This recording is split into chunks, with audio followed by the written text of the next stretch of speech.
Hi guys, I am here to talk about the greatest things that I have learned throughout my life. Really, there is a lot of things I've learned. It's not really that easy to pinpoint what I'm going to say because it depends what you want answered. Like, if you want to be successful, there's definitely a route, there's a map to get there. If you want to be more spiritual, there's an antidote for that. And really, it just life is about actually just not one key. It's about gathering a whole load of keys and really to become complete and become one. But I guess these tips that I'm going to tell you really are on the summit. They're on the apex of the mountain, and they're the ones that have had a big, profound effect over my life. And I'm really glad that I stumbled across this evidence and different things like that. So some of the greatest things that I've learned, I'm going to just go through them. One would be that of wealth. There is actually two types of wealth.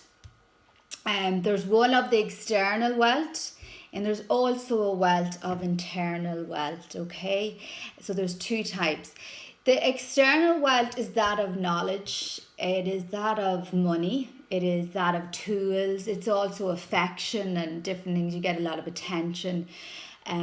It's a place of great power, a lot of people think, because it gives you authority, and people seem to listen to authority more than the truth, which is quite a sad thing. And a lot of people think when you're in this position, when you have a lot of money and external wealth, that you can actually change the world, and different things like that. Personally, I think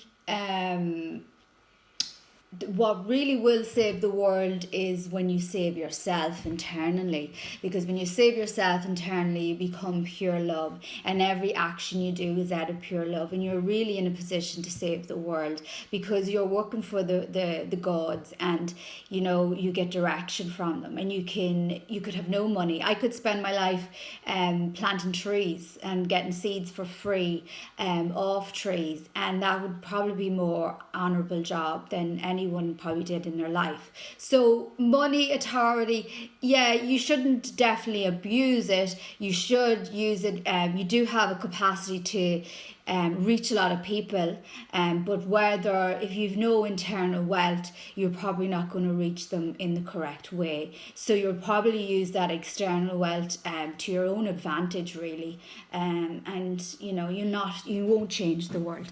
So the external wealth is it is limited, and the internal wealth is limitless.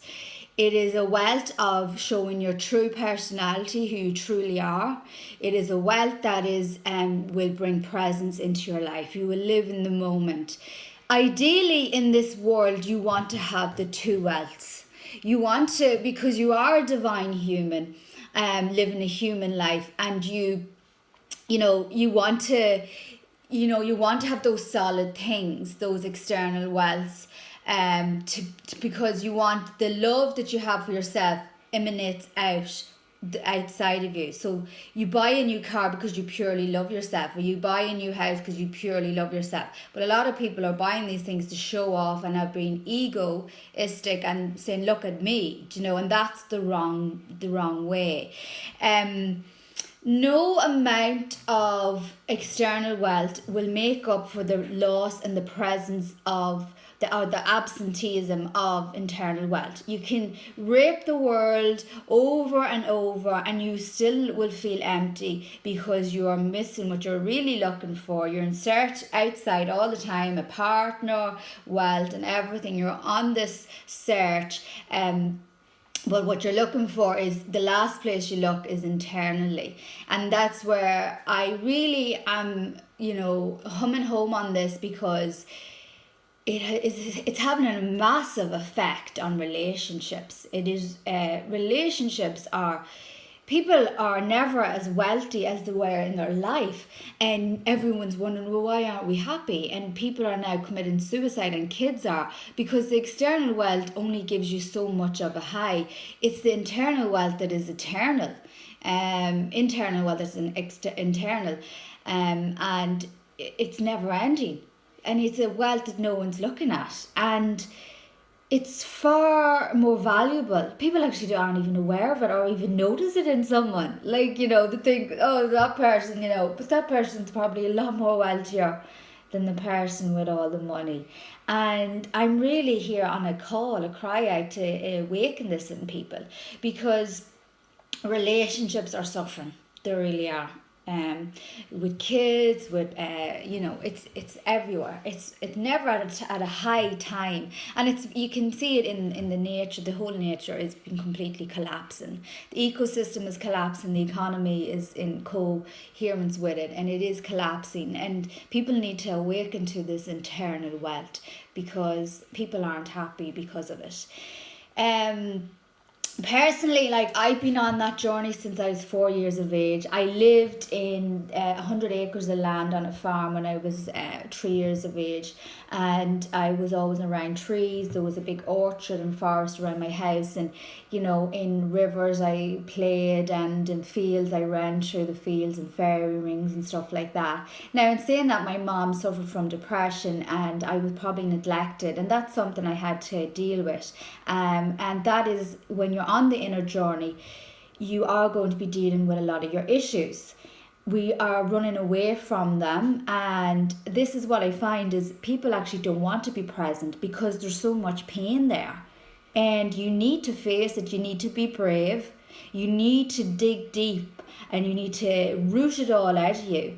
This psychiatrist said most problems in relationships are all stemmed from childhood. And it's all like, your parents were passed it along. It wasn't their fault, and you're passed it along. And there's something has to awaken in you to say, you're not happy where you are, and you need to awaken it. I have been on that journey. I haven't been on the other journey of external wealth. It was something I never really wanted, but I think you need it all. And I think people are over on this side of the group saying, well, this is the way you should live, and this is the way you should live. And I think we should all unite and say, no, we'll share it all, and we'll become everything, so we will. And we'll become wealthy, and we'll become internally wealthy as well. And I really want to hum that home today to you, because I think that's true wealth. That is true wealth. Battery might go dead. And yeah, I don't want you to be afraid of it. I want you to face it and be brave. And maybe it's a time where you might cry and stuff like that, and that's fine. It's okay to cry. And men find it difficult, more harder than women. Women are nearly enlightened. When a woman has a baby, she becomes more closer to the natural world, the nature and all that, and she becomes enlightened.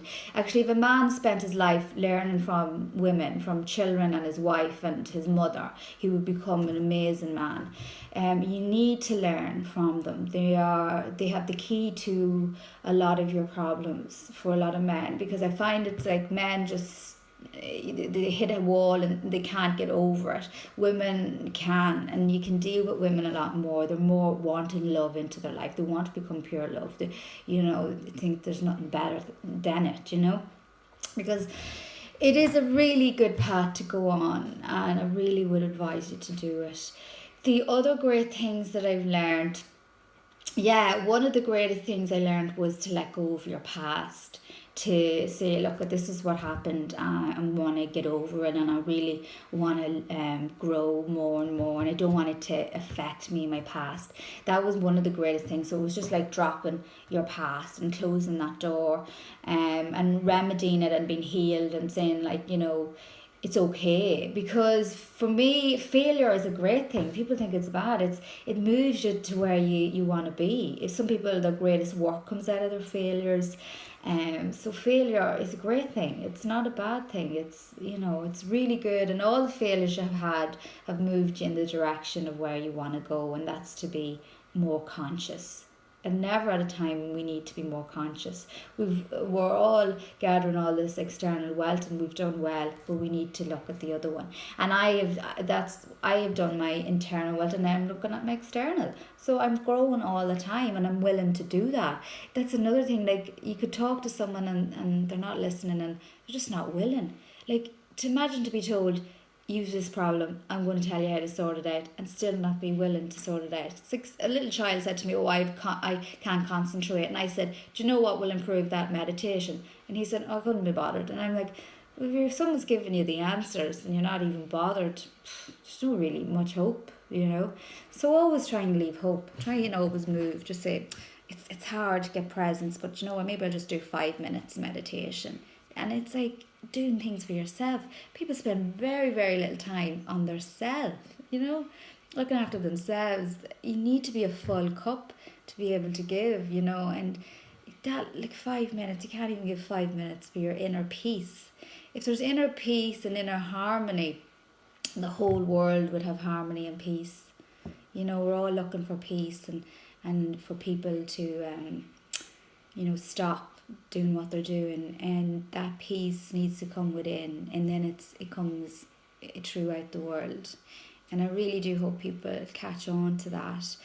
The other thing that I've learned, the greatest thing that I've seen, it's very rare to see it in a person, the two greatest things is someone willing to die for what they believe in. There's not many people that will do that. It's actually very sad, because some of those suicide bombers are willing to die, which means they are great men. They're willing to die for what they believe in, but they've been brainwashed to believe all the wrong things. And that's where you always question everything. It's like, is this right or is it wrong? And so that's really sad. They're very strong people to be able to do that, but putting all their energy in the wrong direction. And some people say that, oh, you're an idiot if you've strong views. And it can be like that, but if you believe your search of the truth and you find the truth, and you believe that's the truth, then yeah, I have a strong belief. But for me, I'll have my strong beliefs, but I am totally fine if people want other beliefs. But if I come up with they say something, I'll say, well, this is what I think. And out of, you just don't be pure ignorant. Ignorance has cost us a lot in the world. That you're like, no, that's not right. You say, oh, yeah, maybe that is right. And because I'm free to change my beliefs all the time. And I'm going to study and learn till the day I die. And people don't do that. And I want, I can change my beliefs anytime when I find something is more truer, and I will do that. And that's how I live my life. That's the best way to live it. But yeah, so someone to die for what they believe in. Most of the greatest people in the world, like Nelson Mandela, all of them were, Martin Luther King, all of them were willing to die for what they believed in. So, and they done great things in the world. The other thing is to meet someone that will walk the end of the earth with you. Not many people will, they'll drop off. And to meet someone that is willing to, I'm going to stay with you till the end of the earth and walk till the end of the earth till we reach there. That's a rare thing to see in someone as well. So it's a commitment. It's a big commitment. And persistence is another one. Like, constantly, going out there to persistently try and change. But, we're all, we need to persistently try and change ourselves and commit to try and change ourselves. Okay, we need that because we want, success sometimes is the outer things, but it's also a great success to have the people around you really love you and love to be spending time with you and like to be in your company. That's another form of success, so it is a two-way streak. And these are the messages I really think, for me, hit the apex, the top of the mountain. And yeah, I think that's all. The other things is, being present in that. Some people as well, I know there's people out there,